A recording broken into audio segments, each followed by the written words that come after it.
Desbloqueamos el teléfono 140 veces al día. El mismo hecho de estar desbloqueando el teléfono cada vez que lo hacemos está interactuando con un sistema de inteligencia artificial que nos reconoce nuestra voz o que nos reconoce nuestra huella dactilar o nuestra cara. En casi cada una de las interacciones que tenemos con una pantalla, sea nuestro celular, la compu, la tele, hay algún sistema de inteligencia artificial que esté interactuando con nosotros. Y sin embargo, si nosotros hacemos una encuesta y le preguntamos a las personas, ¿cuánto usás inteligencia artificial? ¿En qué la usás? La gran mayoría decimos que no la usamos. Pero lo cierto es que en cada una de nuestras búsquedas en un mapa de Google o una recomendación de un restaurante o lo que vemos en Netflix, estamos interactuando con sistemas de inteligencia artificial. Y esto tiene tres grandes riesgos o problemas que tenemos que estar atentos. El primero, nuestros datos. Estamos todo el tiempo alimentando esos algoritmos con nuestros propios datos y muchas veces no sabemos cuánto estamos decidiendo sobre la privacidad de nuestros datos. Lo segundo, ¿no nos parece a veces que casi que nos conoce más que nosotros mismos? Bueno, esa manera en que ese algoritmo está entrenado hace muchas veces que cada vez sea más acotado el menú y que en realidad no tengamos el menú completo de lo que estamos mirando, sino lo que más se parece a lo que ya conoce de nosotros mismos. Y el tercero, y el quizás más difícil a veces de darnos cuenta cómo resistir, es que todo ese poder computacional que tienen los algoritmos hoy está direccionado a captar nuestra atención, a que cada segundo que estamos usándolo nos quedemos un segundo más, estemos un ratito más. Y esa sofisticación que tienen los algoritmos hacen que cada vez estemos más atrapados en nuestros celulares y cada vez estemos sintiendo que nuestra atención está más tomada y donde menos parece que estamos decidiendo sobre a qué le dedicamos nuestro tiempo. Pero así como están todos estos riesgos, también hay muchas maneras en las que los sistemas de inteligencia artificial nos pueden hacer la vida más fácil y nos la hacen en nuestro día a día, pero donde creemos que podemos sacarle más provecho, donde podemos usarlo para tomar mejores decisiones. Y ese es el objetivo del episodio de hoy. Soy Julia Pomares, esto es Fantasmas en los Algoritmos, y en el día de hoy tenemos una invitada muy especial de Chile, que es Loreto Bravo.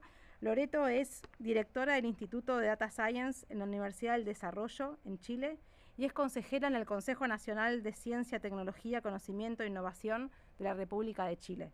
Es además una de las personas del comité de expertos que ayudó a elaborar la política de inteligencia artificial en ese país.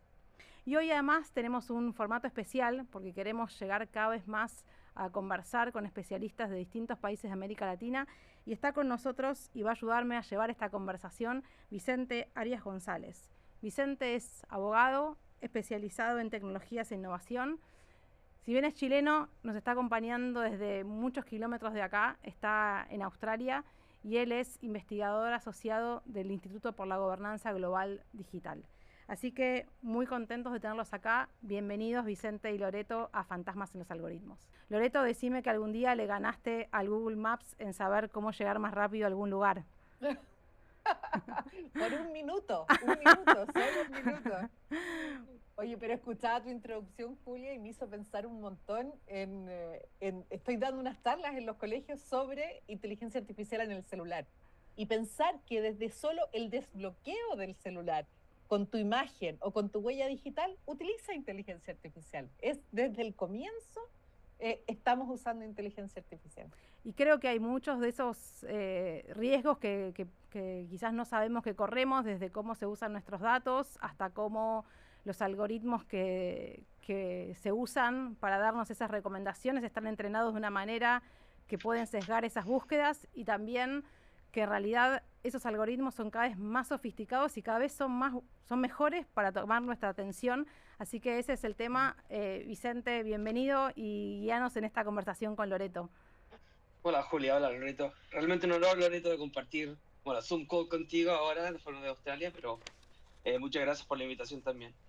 Loreto, en el podcast hablamos mucho del futuro de la inteligencia artificial y en temas que pueden parecer súper alejados de los usos cotidianos, tal como decía Julia. Sin embargo, dado que la inteligencia artificial está insertada cada vez más en nuestra sociedad, queremos saber cómo le podemos sacar mejor provecho. Entonces, para entrar, quería preguntarte, ¿qué significa entrenar a los algoritmos y quién puede hacerlo? Y de forma práctica, por ejemplo, entregarle a los relojes inteligentes, al Garmin, qué sé yo, los datos sobre nuestro peso, nuestra respiración y ritmo cardíaco, ¿es eso entrenarlos? Ya, una súper buena pregunta. Cuando uno, como empresa, está creando un producto, junta un montón de información, un montón de datos y le enseña a este producto, esta maquinita en el fondo, a pensar de una cierta forma. Si lo tratamos de hacer como una analogía con el humano, es como que le pasáramos un montón de libros para leer, para generar conocimiento. En el caso de los relojes, le entregas información de las características de las señales que lee y cómo tiene que predecir qué es lo que va a pasar contigo. Entonces, entrenar un sistema es como enseñarle a partir de datos más viejos. Cuando nosotros generamos nuevos datos, el sistema puede, si uno lo autoriza, y por eso es súper importante que tengamos ojo con los permisos que uno da, de si uno lo autoriza, que utilice los datos de uno para continuar con el entrenamiento de este sistema. Entonces, cada vez que nosotros entregamos datos, estamos, si es que lo hemos autorizado, permitiendo que el sistema se reentrene y aprenda a partir de nuestros datos. Instagram, TikTok, todas las aplicaciones que nosotros usamos en forma regular y especialmente, ojo, en el caso de niños menores de edad, si son sistemas que van continuamente aprendiendo a partir de nuestro comportamiento.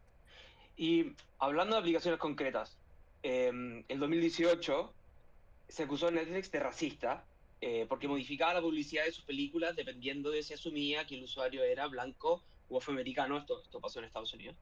Mm. Pero en el mismo sentido, como tú decías, las redes sociales suele pasar que solo nos muestran lo que nos interesa o cosas que ya concuerdan con nuestras ideas.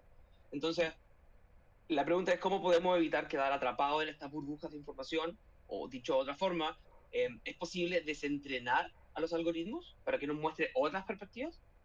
Yo haría una distinción en lo que tú me comentas. Lo primero es que los datos, uno quisiera que estos algoritmos fueran sin sesgos, ¿ya? Entonces, los datos con los que fueron entrenados, si estos tienen sesgos, las recomendaciones van a estar sesgadas. Entonces, el caso de Netflix, donde daba publicidad distinta a blancos y a negros, quizás tenía que ver con sesgos en los datos, problemas en los datos que se usaron para entrenar, para enseñarle al sistema. Entonces, ahí hay un desafío gigante de cómo hacemos que la inteligencia artificial no replique los errores, como no sé, a mujeres no darles préstamos porque en general los préstamos se le dan a hombres, a que cuando vamos a contratar a alguien en ciencias de la computación, al tiro el sistema priorice currículums de hombres en vez de currículums de mujeres.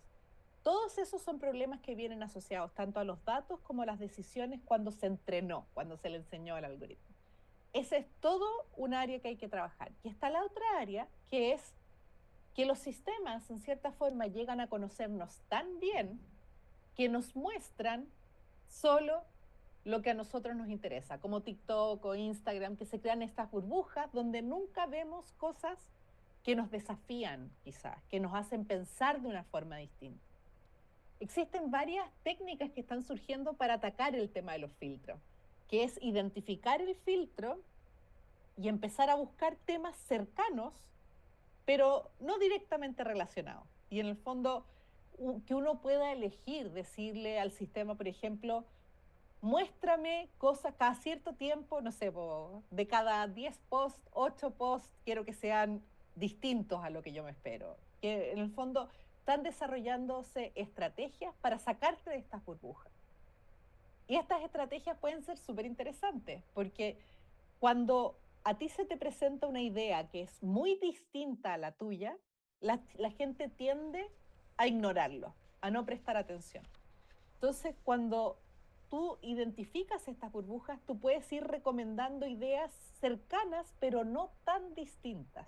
Entonces, hay todo un análisis sociológico de lo que se puede hacer para ayudar a la gente a, no sé, tener más apertura respecto a la visión que tienen de las cosas. En herramientas de este estilo, simplemente hacer búsquedas de las palabras que tú creas que son opuestas a lo tuyo. Uno lo observa al tiro, busca al tiro, palabra muy chilena, inmediatamente. Por ejemplo, uno busca, no sé, estás en una plataforma como Instagram y buscas, no sé, estoy buscando bodegas. Y te empiezan a aparecer todo tipo de avisos y posts que tienen que ver con bodegas. Si tú estás en, no sé, en una posición política y quieres buscar de la otra posición política, busca cosas que tú sabes que van a ser de la otra orientación. De tal forma que en el fondo, de despistar un poco el algoritmo, aprovecharte de que ya sabes que el algoritmo te va a recomendar cosas que tú busques para incitarlo a que te dé como más visión, más amplia de lo que tienes en general. Pero seamos realistas, a la gente en general no le gusta recibir opiniones muy opuestas. Y de hecho hay muchos estudios que muestran esto que les comentaba, de que si es muy opuesta, directamente la ignoran. Y muy conectado con la inteligencia artificial está el tema de las noticias falsas y las imágenes falsas, y cómo esto puede afectar la percepción de lo que es real y no. Entonces ahí también surge un desafío de si algo es muy contrario a lo que nosotros opinamos, ahora la gente puede llegar y decir fake, porque ya no lo crees, porque hay demasiadas cosas falsas. Entonces hay varios riesgos asociados a la inteligencia artificial que tenemos que tener presente. Sí, es súper bueno tener claro eso cuando uno interactúa más o menos con las redes sociales ahora, saber que hay muchas cosas que van a ser falsas. Pero no me quiero quedar en las cosas malas, obviamente. Sobre los sesgos, pero en la misma línea, una de las cosas buenas que tienen los sesgos, por ejemplo, en Google Maps, es que sí prioriza mostrarnos los lugares a los que ya fuimos, que lo hace súper útil porque, bueno, uno suele volver a los lugares donde ya fue. Pero eso significa que deliberadamente no nos muestra otras cosas que quizás podrían gustarnos, que quizás sí necesitamos, que podría ser útil saber que están ahí de forma mental.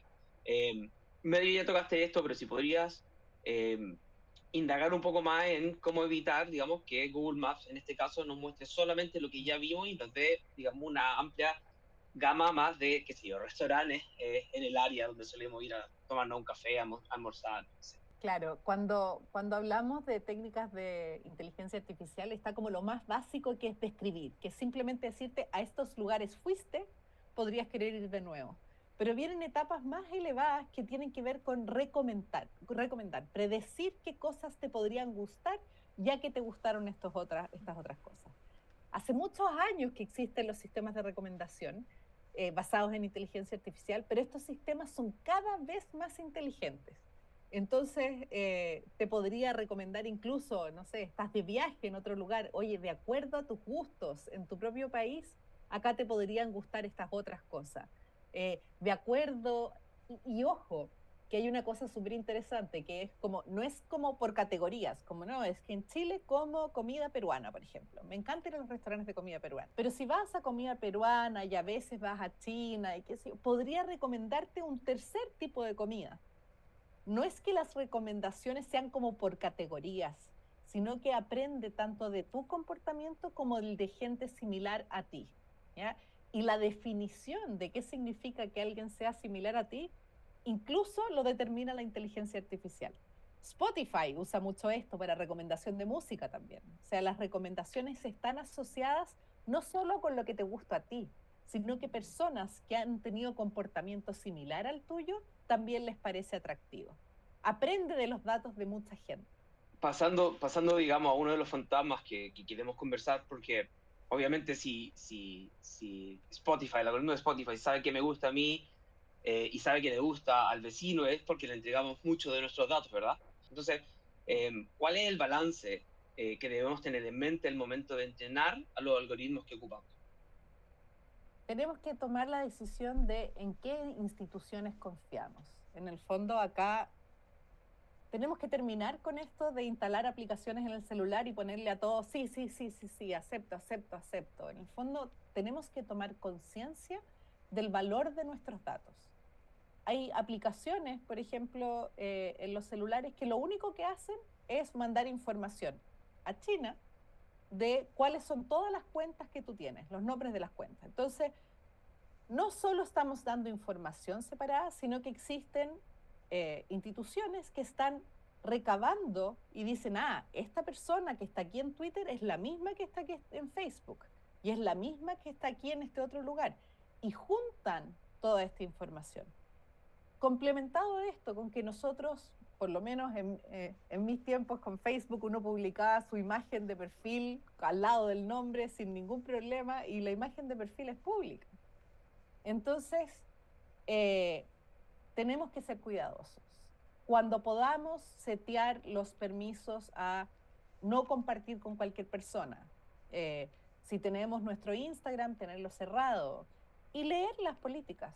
La legislación, por lo menos en Europa, que se ha como ramificado a muchas partes del mundo, exige tener políticas escritas entendibles, fáciles de leer. Entonces, ya sé que da lata, ya sé que no dan ganas, pero tenemos que ser cuidadosos con nuestros datos, porque los sistemas no solo aprenden lo que nosotros le estamos dando, sino que también lo que pueden deducir con inteligencia artificial a partir de nuestros datos, que es mucho más que lo que nosotros creemos que estamos dando. Cuando nosotros ponemos likes, seguimos a alguien, nos quedamos viendo un video, compramos en el supermercado y damos nuestra información, cada vez que hacemos ese tipo de actividades, el sistema está aprendiendo más cosas, como por ejemplo, la gente que hace eso, no sé, ¿cuál es su orientación sexual? ¿Cuál es su orientación política? Hay un montón de información que se puede deducir a partir de tu comportamiento que tú crees que no lo estás dando, cuando en realidad, dada toda la información que tiene el sistema, puede deducirlo. Si vamos a un caso específico, digámoslo así, el impacto que la inteligencia artificial puede tener en las finanzas. Y de forma súper breve, ¿cómo puede la inteligencia artificial democratizar el conocimiento financiero? ¿Y cuáles son los riesgos? En el fondo, ¿vale la pena hacerlo considerando que podemos entregar la información a 1 millar de personas distintas, de instituciones distintas? Yo creo que el área financiera es un área donde, incluso lo voy a ver desde el lado de las finanzas personales, o sea, nosotros como personas en general no sabemos manejar muy bien nuestras plata, o por lo menos voy a hablar por mí, yo no sé manejar muy bien mi plata. A mí me encantaría poder aprovechar la inteligencia artificial para entregar la información y recibir recomendaciones respecto a cómo utilizo mis fondos. Pero para eso querría tener una organización en la que yo confíe, a la que le dé la información y el acceso a mis datos. Pero que no te quepa ninguna duda que si existiera, a pesar de los riesgos que hay asociados, si yo confío en la institución, es algo que yo creo que puede cambiar y puede ayudar a mucha gente. O sea, y aquí ese es el contrapeso que siempre vamos a tener presente, tenemos que tener presente. La inteligencia artificial nos ayuda mucho. Hay muchas cosas que podemos hacer mejor gracias a la inteligencia artificial. En el contexto financiero, imagínense yo dejara de estar tan endeudada. En el fondo, tenemos que poder utilizar la inteligencia artificial para poder tomar mejores decisiones. Y esto aplica tanto en el contexto financiero como en otros contextos. Poder hacerle preguntas, que ese es el superpoder de la inteligencia artificial generativa, lo que tenemos ahora con OpenAI, ChatGPT, Gemini de Google, Claude de Anthropic, esta posibilidad de poder dialogar sin saber programar. En el fondo, esta nueva como ola de la inteligencia artificial tiene esa gracia adicional, y es que no necesitamos ser computines, no necesitamos ser expertos en programación. Es suficiente con saber hablar y poder decirle, estos son mis datos, me está pasando esto, ¿cómo me sugieres arreglarlo?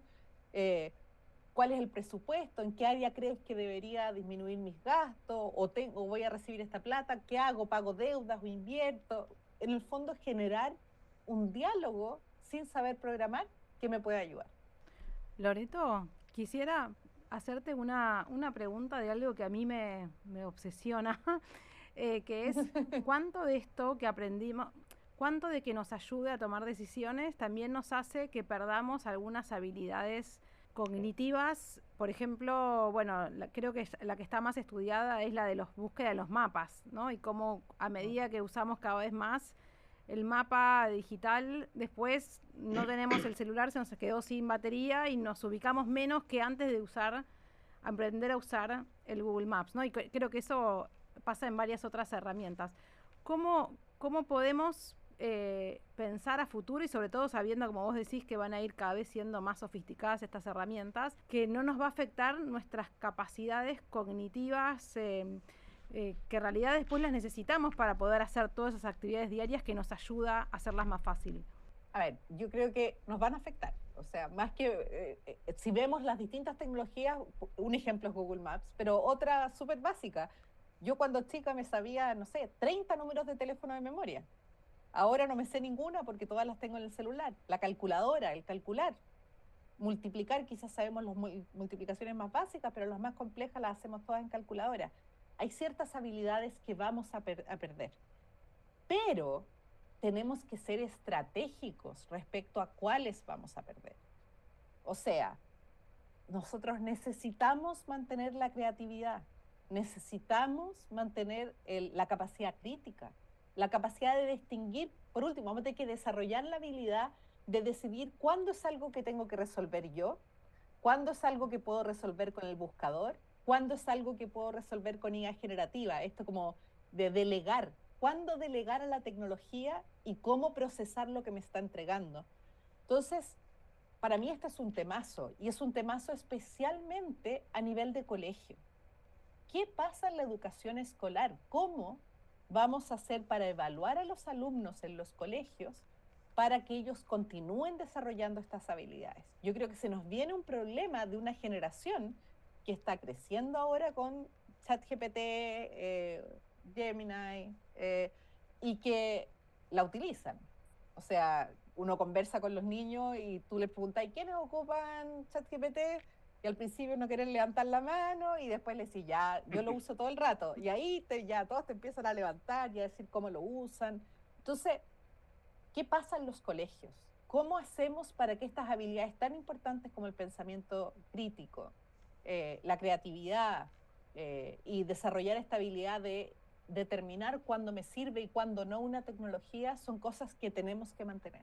A mí lo que más me llama la atención es que todas las respuestas que vos nos vas dando nos hablan de una persona que en vez de ser cada vez más pasiva, como a veces nos vemos, la necesitas que sea cada vez más activa, que se lean las letras chicas de los política de privacidad, que sepa, que se ponga a pensar en realidad, que le dedique tiempo a pensar si esta tarea se la delega a un sistema de inteligencia artificial o la hace sola, o qué parte la delega y qué parte no.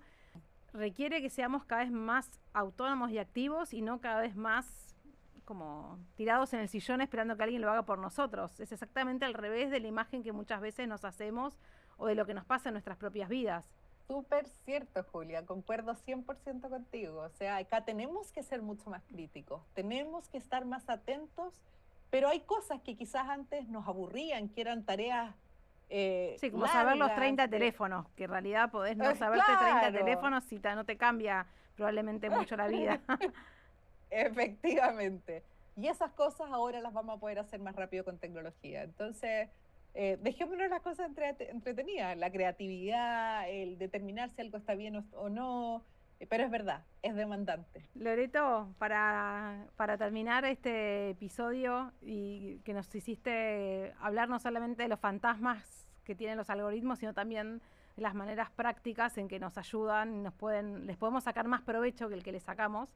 A mí una de las cosas que más me cambió la vida fue cuando descubrí cómo hacer para que mi celular no escuche mis conversaciones, porque me parecía como que era magia, que hablaba de algo con mis amigas y después me aparecía en el algoritmo. Así que les digo que eso es algo que se puede cambiar en el dispositivo.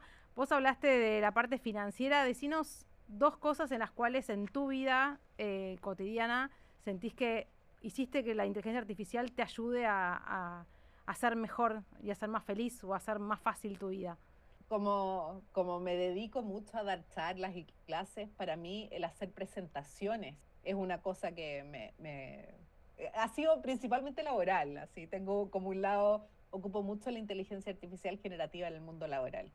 Entonces ahí todo lo que es hacer presentaciones, le he enseñado a ChatGPT cómo me gustan las presentaciones, la duración, cómo hacer el contenido, que me dé las frases que tengo que dar.